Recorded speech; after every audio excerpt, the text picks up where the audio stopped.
Assalamu alaikum and welcome to my YouTube channel M for Mathematician. So as you know कि हमने जो है वो complex analysis by Dennis D Zill and Patrick T Shanahan के जो series हैं वो स्टार्ट की हुई हैं और हमने एक्सरसाइज 1.3 जो है उसके क्वेश्चन नंबर 31 तक डिस्कस कर लिया हुआ है। अब हम क्वेश्चन नंबर 32 डिस्कस करने जा रहे हैं।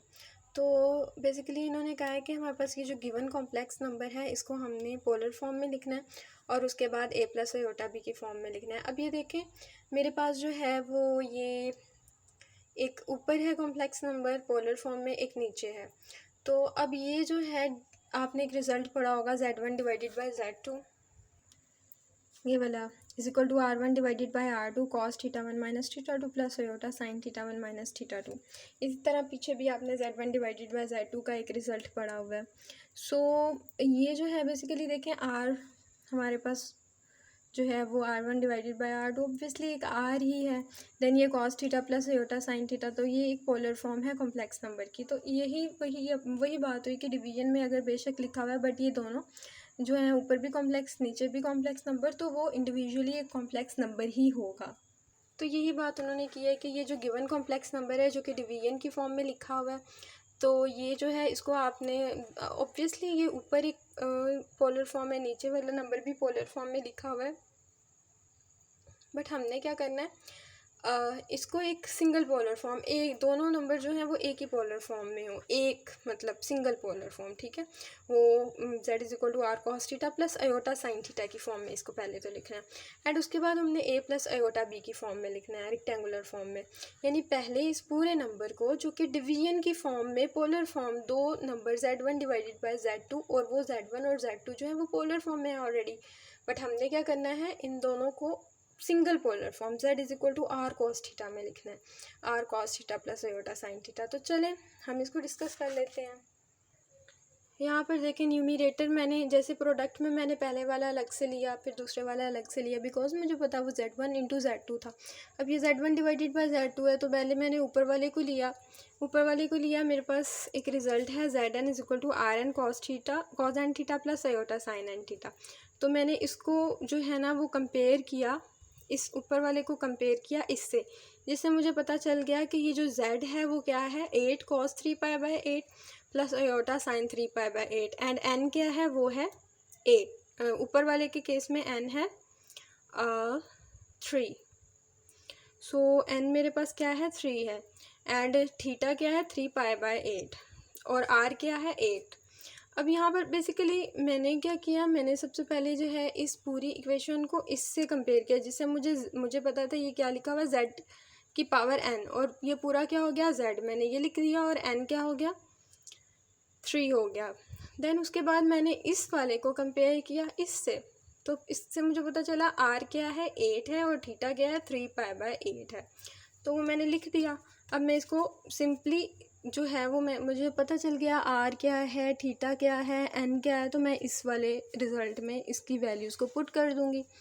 मैंने पुट कर दी वैल्यूज़, तो मेरे पास ये आ गया एंड उसके बाद मुझे पता है 8 का क्यूब मैंने कैलकुलेटर में कर लिया, मेरे पास 512 आता है and cos 3 into 3 9 pi by 8 हो गया। सिमिलरली यहाँ पर भी अब मैंने डिनोमिनेटर की वैल्यू को देखा तो मेरे पास ये थी, अगेन मैंने इसको कंपेयर किया z की पावर n से, तो ये जो है 2 cos pi by 16 plus iota sine pi by 16 ये हो गया z और n हो गया 10।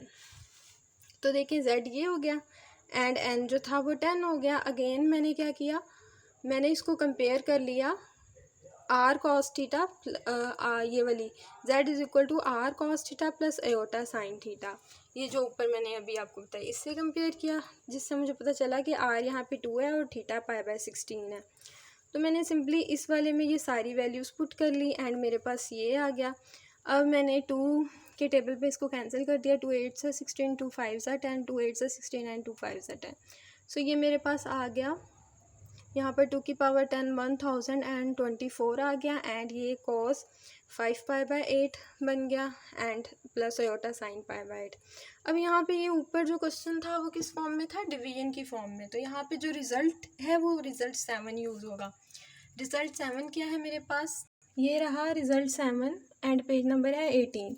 ये कहता है z1 divided by z2 is equal to r1 divided by r2 cos theta one minus theta two plus iota sine theta one minus theta two. And यहाँ पे मैंने जो पहले वाला न्यूमरेटर को किया था उसको सॉल्व किया था, उसको इक्वेशन 1 बोल दिया, डिनोमिनेटर को इक्वेशन 2 बोल दिया। अब ये मैंने दोनों पहले तो लिख लिए, ये 1 इक्वेशन वाला लिख लिया है एंड ये इक्वेशन 2 वाला लिख लिया। तो इक्वेशन 1 में देखें R1 क्या हो गया 512 और थीटा 1 हो गया 9π/8। यहाँ पे R2 1024 और थीटा 2 5π/6। अब मैंने सिंपली वो जो रिज़ल्ट था मेरे पास R1 divide Z1 divided by Z2 is equal to R1 divided by R2 cos theta one minus theta two plus iota sine theta one minus theta two, मैंने ये अप्लाई कर दिया। एंड मेरे पास जो है थीटा वन थीटा टू की values ऊपर मैं ऑलरेडी डिफ़ाइन कर चुकी हूँ। अब मैंने इसको सॉल्व किया एलसीएम लेके, तो यहाँ नीचे 8 था, सो एलसीएम लिया यहाँ पर 9π माइनस 5π किया दोनों तरफ, तो मेरे पास 4π/8 बच गया। मैंने 2 की टेबल पे इसको कैंसिल किया तो ये बच गया π/2। तो cos π/2 प्लस अयोटा साइन π/2 आ गया। एंड यहाँ से ऑब्वियसली 512 जब डिवाइड किया 1024 से तो ये 1/2 बच गया। अब यहाँ पे cos 90 कैलकुलेटर पे पुट करें तो 0 आता है एंड sin 90 करें तो 1 आता है, तो वही मैंने लिख दिया। अब मेरे पास ये पहले ये जो थी ये वाली फॉर्म, ये क्या थी पोलर फॉर्म आ गई। R यहाँ पे 1/2 है, थीटा यहाँ पे π/2 है, तो R cos theta plus iota sine theta, ये सिंगल पोलर फॉर्म आ गया जो हमें चाहिए थी। डिवीजन में कुछ भी नहीं है, exactly Z is equal to R cos theta plus iota sine theta आया। एंड अब हमें जो है A प्लस अयोटा भी चाहिए, उसके लिए हमने सिंपली कैलकुलेटर में वैल्यूज़ पुट कर दी, तो हमारे पास आ गया A प्लस अयोटा भी। A यहाँ पे 0 है एंड B जो है वो 1/2 है। तो मैंने लिख दिया कि ये जो मेरे पास ये इसकी पोलर फॉर्म है, ये इसकी रेक्टेंगुलर फॉर्म है, ये दोनों इक्वल है। ऑब्वियसली उसको सॉल्व करके इसके इक्वल किया। तो ये था मेरे पास क्वेश्चन नंबर 32, और इंशाल्लाह क्वेश्चन नंबर 33 34 जो है वो हम नेक्स्ट वीडियोज़ में डिस्कस करेंगे। ओके, अल्लाह हाफिज़, take good care of your selves.